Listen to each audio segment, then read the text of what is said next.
Now ఈరోజు మనం ఏం చేద్దామంటే అప్లికేషన్స్ ఆఫ్ గాస్ లా చూద్దాం. మనకి అప్లికేషన్స్ ఆఫ్ గాస్ లా మాట్లాడుకుంటే కనుక జనరల్ అప్లికేషన్స్ కొన్ని ఉంటాయి. బట్ ఏదైతే కులూమ్స్ లా ఉపయోగించి మనం electric field intensity for point charge, అలాగే లైన్ ఎలిమెంట్కి, అలాగే షీట్ ఆఫ్ ఛార్జ్కి, వాల్యూమ్ ఎలిమెంట్కి ఎట్లా అయితే ఎలక్ట్రిక్ ఫీల్డ్ ఇంటెన్సిటీ ఐడెంటిఫై చేసామో మనం అనుకుంటున్నట్టుగానే గాస్ లాతో కూడా సింప్లిఫైడ్గా సేమ్ అప్లికేషన్స్ మనం చేయొచ్చు అనమాట. అంటే due to point charge electric field intensity as well as electric flux డెన్సిటీని ఐడెంటిఫై చేయొచ్చు. అలాగే due to line element same flux, due to line element electric field intensity or electric flux డెన్సిటీని identify చేయొచ్చు. Due to surface element also electric field intensity electric flux density identify చేయొచ్చు. అలాగే due to volume element also you can find electric field intensity and electric flux డెన్సిటీని కూడా identify చేయొచ్చు. So మొదటగా point ఛార్జ్ని తీసుకుందాం. ఇది XYZ plane, point charge Q అనేది ఇక్కడ ఉందనుకుందాం. ఈ పాయింట్ ఛార్జ్ ఫ్లక్స్ లైన్స్ని ఫీల్డ్ లైన్స్ని ఇలా ప్రొడ్యూస్ చేస్తుంది. ఇక్కడ ఒక స్మాల్ పాయింట్ ఛార్జ్ పెట్టినప్పుడు మనకి ఒక ఎలక్ట్రిక్ ఫీల్డ్ ఇంటెన్సిటీని ఐడెంటిఫై చేయొచ్చు, లేదా ఫస్ట్ ఫోర్స్ని ఐడెంటిఫై చేయొచ్చు. దాని ద్వారా ఎలక్ట్రిక్ ఫీల్డ్ ఇంటెన్సిటీని ఐడెంటిఫై చేయొచ్చు. అది తెలిస్తే ఎలక్ట్రిక్ ఫ్లక్స్ డెన్సిటీని కూడా ఐడెంటిఫై చేయొచ్చు. సో ఇక్కడ ఒక పాయింట్ ఛార్జ్ పెట్టినప్పుడు ఆటోమేటిక్గా ఫోర్స్ ఎగ్జర్ట్ అవుతుంది. అప్పుడు మనం ఇక్కడ ఫోర్స్ని కానీ ఎలక్ట్రిక్ ఫీల్డ్ ఇంటెన్సిటీని కానీ ఐడెంటిఫై చేయొచ్చు.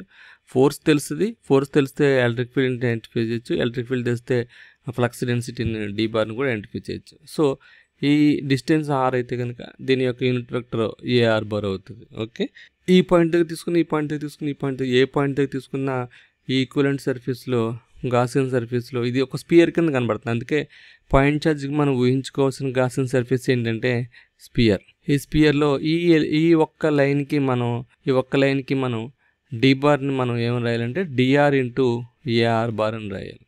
ఓకే, ఈ ఫ్లక్స్ లైన్స్ ఈ ఛార్జ్ వల్ల ఫ్లో అవుతుంది. ఈ పర్టికులర్ పాయింట్ ఛార్జ్ ద్వారా ఫ్లో అవుతున్న ఫ్లక్స్ లైన్స్ ఏమవుతుందంటే DR ఇంటూ AR బార్. మనకు తెలుసు Q అనేది D bar dot DS bar surface element point ఛార్జ్కి, అవునా? So Q is equals to D bar dot DS bar. Sphere కాబట్టి ఇది సర్ఫేస్ కింద తీసుకుంటాము, D bar dot DS bar. So D bar అంటే మనకి ఏంటంటే DR into AR bar.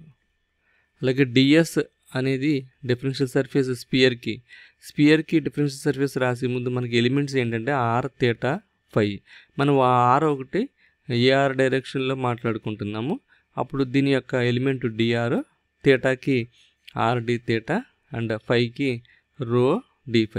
So R డైరెక్షన్లో వెళ్తుంది కాబట్టి యూనిట్ వెక్టర్ AR బార్ రాయాలి కాబట్టి DSకి AR బార్ రాస్తాము.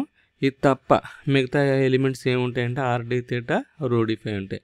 సో Rdθ, ρ అంటే R sin θ, so R² sin θ dφ. So AR bar రాసిన తర్వాత Rdθ, ρdφ. ఓకే, దీన్ని మనం ρ అంటే R sin θ కాబట్టి R into R² sin θ dθ dφ into AR bar. So దీన్ని మనం ఇక్కడ సబ్స్టిట్యూట్ చేస్తే DS బార్ బదులు R² sin θ dθ dφ into AR into AR bar. Okay, ఇప్పుడు AR ఇంటూ AR ఏమవుతుంది అని అంటే 1 అవుతుంది. DR ఇంటూ AR ఫార్ములా ఏంటి అంటే AR bar into AR bar is equals to 1.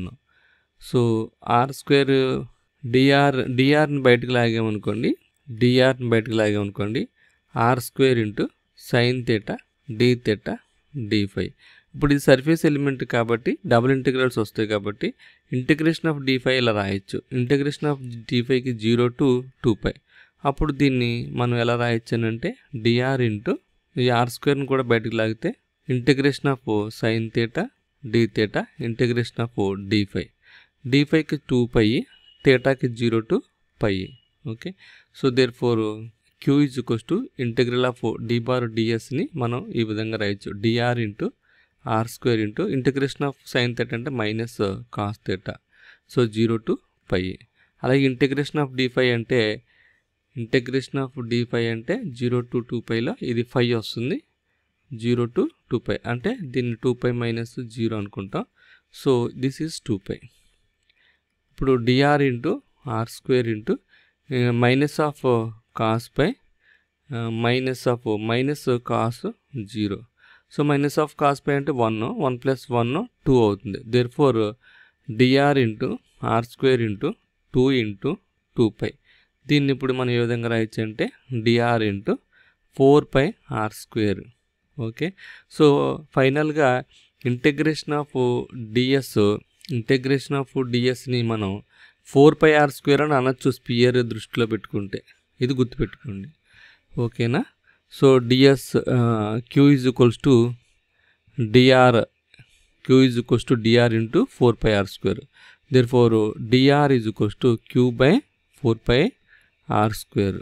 Okay, దీన్ని మనం డిఆర్ ఇంటూ ఏఆర్ బార్ అని రాస్తే Q by 4π R square into AR bar. Therefore it is nothing but dr into ar bar is nothing but d bar. So d bar is equals to q by 4π r square into ar bar. Therefore d bar is equals to q by 4π r square into ar bar. ఈ విధంగా మనకి flux డెన్సిటీని identify చేయొచ్చు. Electric field కావాలంటే d bar అనేది ఏంటంటే epsilon naught into E bar. So q by 4π epsilon naught R square into AR bar. ఇది already మనం ఐడెంటిఫై చేస్తాం. గాస్ లా ఉపయోగించి కూడా ఇప్పుడు ఐడెంటిఫై చేస్తాం. అది మనం దృష్టిలో పెట్టుకోవాల్సిన పాయింట్స్. మనం అక్కడ పెద్ద పెద్ద డెరివేషన్స్ చేసాం, ఇప్పుడు సింపుల్గా అయిపోయింది ఇది. సో ఇది పాయింట్ ఛార్జ్కి flux density and electric field intensity.